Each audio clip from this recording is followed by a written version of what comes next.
ndabaramukije mwese bakunzi b'ikiganiro haracariho ibyizigiro. Amahoro y'umwami wacu Yesu nakomeze kubana namwe. Tugiye gusangira ijambo ry'Imana tusoma mu gitabo cy'Abikorinto ba mbere canke icete ca mbere Paul yandikiye Abikorinto ibice byaho ni 15. Turasoma murongo waho wa 33. Biravuga ngo ntimuzimire kubana n'ababi konona ingeso nziza. Ngo ntimuzimire kubana n'ababi konona ingeso nziza. Ijambo ry'Imana tugiye kuganiraho canke teme canke ijambo ry'umutwe riravuga ngo usa nabo. Titre yacu iravuga ngo usa nabo. Umuntu wese burya asa n'ahantu yirirwa cyane, ahantu wirirwa cyane, ahantu uba cyane, ahantu umara umwanya munini cyane, harya ahantu niho uhinduka ugasanaho. Birambwira ngo Mose atinda ku musozi ariko amarana n'Imana umwanya utari muto, iminsi itari mike. Bivuga ngo Mose amanutse ngo abamurebye ntibashobora kumuhanga amaso, ntibashobora kumuraba mu maso ngo bamuhange amaso kubera ko ngo yakanye izuba. Ariko Mose ntabwo yigeze asaba Imana ngo imuhe ubwiza, nta nubwo Imana yigeze iha Mose ubwiza. Ariko kubera Mose yari kumwe n'Imana, ariko kubera Mose yari yegereye Imana, yatindanye n'Imana, ubwiza bw'Imana bwaramwandukiye. Mose acarabimenya, acaravuga ati buno bwiza rero buri ku buzima bwanjye ndazi ko ari ubwiza bushobora kurangira. Ngaca yifuka igitambara kugira ngo niburangira abantu ntibashobore kububona. Imana ishinge cyane ntibabone ingene burangira ku buzima bwiwe. Usa n'abarya abantu wirikwana nabo. Iyo ugendana n'abanyangeso mbi nawe witege kuba umwe muri abo banyangeso mbi. Nugendana n'imboregwa witege kuba nawe imboregwa imwe n'izo ngenzi zawe. Nugendana n'abasambanyi witege nawe kuba umusambanyi. Nugendana n'abantu batanu b'abanywara umogi witege kuba umuntu wa gatandatu w'umunywara umogi, kubera ko umuntu wese asa n'abantu yirikwana nabo. Nimba urikwana n'abanyarusaku umenye ngo nawe impera n'imeruka nawe uzahinduka umunyarusaku. Umwe niwe yavuze ngo nyereka abagenzi bawe cyangwa kubwira uwo uriwe. Sinkeneye kuko kumbwira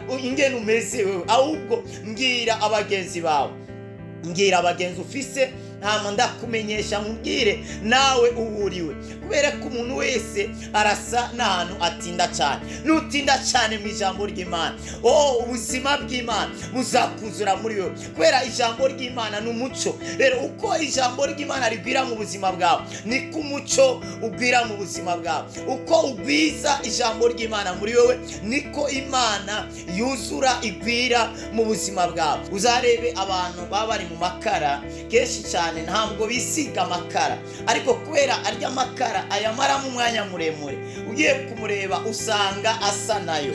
Uzabona abandi bantu birirwa mu bufu bakora ku mamashini arya asaga ubududu, muzabarebe uzasanga imyambaro yiwe isa n'ubufu, uzasanga isura yiwe isa na burya bufu, kubera ko abumara mu mwanya muremure. Ukabugumamo umwanya muremure nabwo buramuza ko agahinduka agasa nabwo. Rero wewe usa n'ahari ahantu wirirwa cyane. Iyo uri cyane mu Mana ivy'Imana biragwira muri wewe, kubera ikintu umuntu atsindamo kirahinduka gikaba ubuzima bwiwe. Sinzi rero ahantu uri kuraba cyane, sinzi ibintu wibandaho cyane. Mbega iyo ugiye kuri YouTube, mbega nibihe bintu ukurikirana cyane. Iyo ugiye kuri Facebook nibihe bintu ukurikirana cyane. Iyo ugiye kuri TikTok nibihe bintu ukurikirana cyane. Birivuga ngo Yesu yakunda kuba ku musozi ariko arasenga Imana. Kubera ko Yesu yaduga umusozi, yari azi ibanga ryo kwegera Imana, yari azi ibanga ryo kubana n'Imana.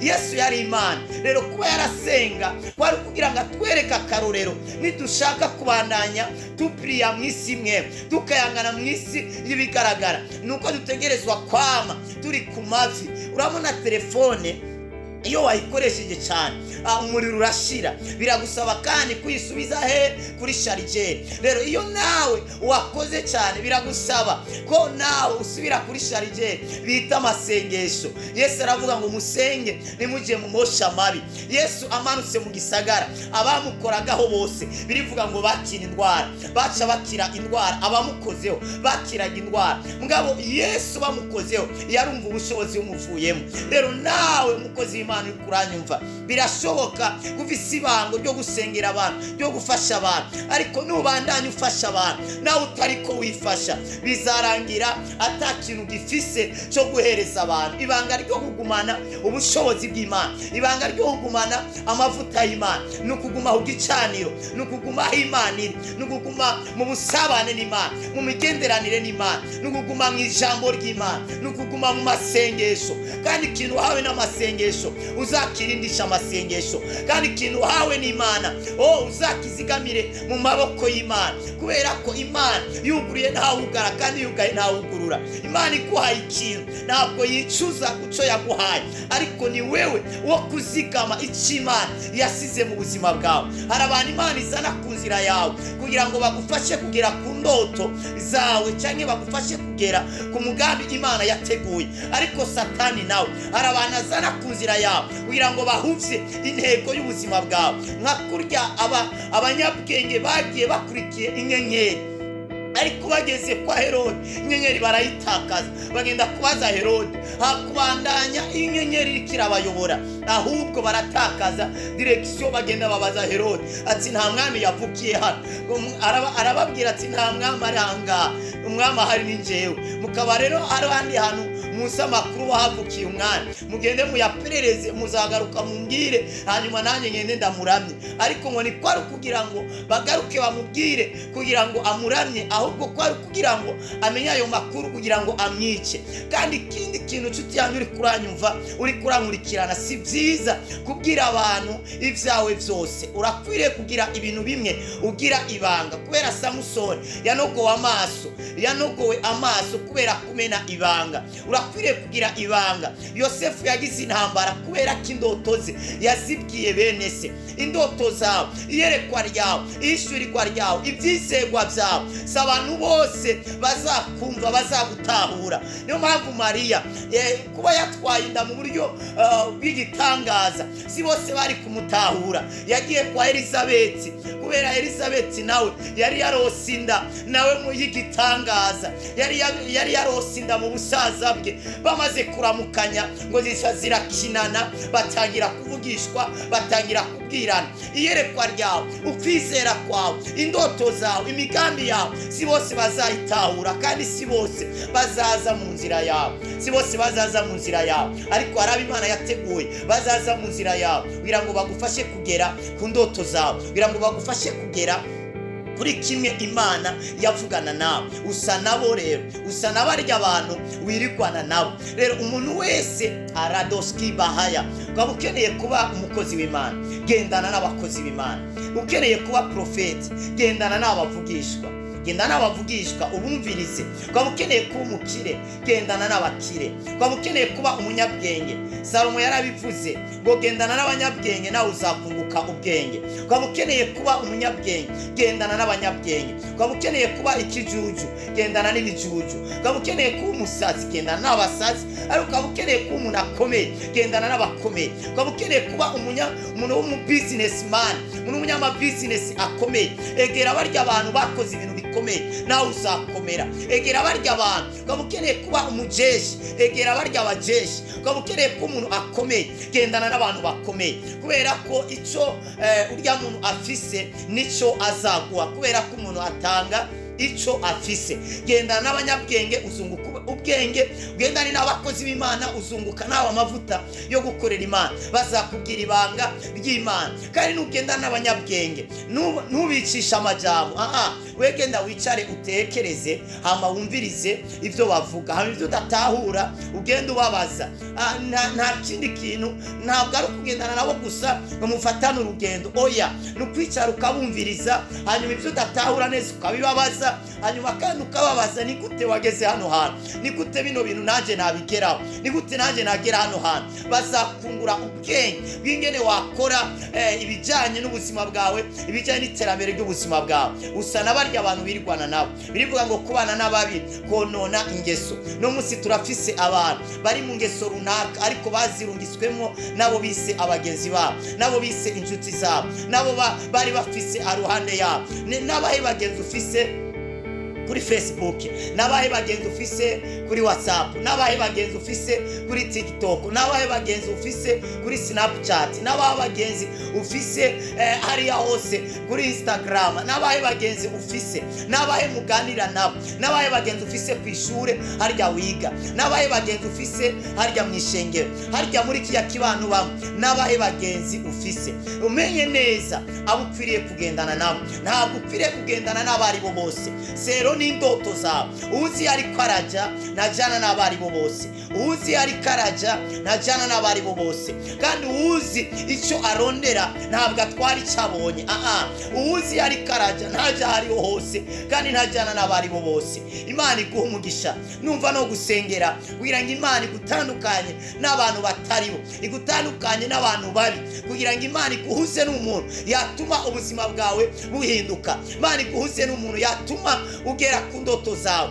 Imana yo mu ijuru guhuze n'umuntu yatuma ubuzima bwe buhinduka bukaba bwiza gusumba uko bwari bumeze, maze umuntu atari mu nzira yawe kugira ngo akugeze ku nyishu yawe. Uwo muri Imana igutandukanye nawe. Hari igihe gishika ugatandukana na Loti, atari uko umwanka kandi umukunda kandi ari umuvukanye. Hari igihe kibaho cyo gutandukana n'abantu babi, n'abantu ataco batumariye. Umuntu atakintu ariko arakumarira mw'isi y'imwemu ntaco akumariye, mw'isi bigaragara ntaco akumariye. Ese uramugira umugenzi akugeze he? Akumarira iki? Ahantu umuntu bana nawe ariko ntihagire ikintu akumarira, umugenzi ataco akumarira, umuntu wandikira ntakwishure, utelefona ntiyitabe, wasaba ubufasha ntagire icyo abikoraho, uwo muntu se uramugumaho kugira ngo bivyare bingahe? Umwe niwe yavuze ngo ahantu utari burare ni byiza kuhava kare. Ni byiza rero ko ahantu utari bukorera umugambi wawe, ahantu atari wawe, ni byiza kuhava kare. Abantu batari bagufasha mu bitekerezo vyawe, mu ndoto zawe, kugira ngo bagusunike, abo bantu si vyiza kugumana nabo. Ni byiza ugendana n'abantu bariko barafise ikintu bakungura mw'isi imwe, bariko baratumbereza ubuzima bwawe, bashobora kugira inama nziza. Urya kurwanya mu kwizera kwawe, urya muntu arwanya indoto zawe, tandukana nawe. Abrahamu atandukana na Loti, si uko yari amwase. Ubandanije kijya gice cy'itanguriro amaze gutandukana nawe, urabona ko Loti yashikiye ahantu habi kubera guhitamo nabi, agenda ahantu habi, aba muri Sodomu na Gomora. Murazi byarangiye ko Sodomu na Gomora Imana yagiye kwirimbura. Ni byiza rero ko utandukana n'abantu mutararinda gushwana.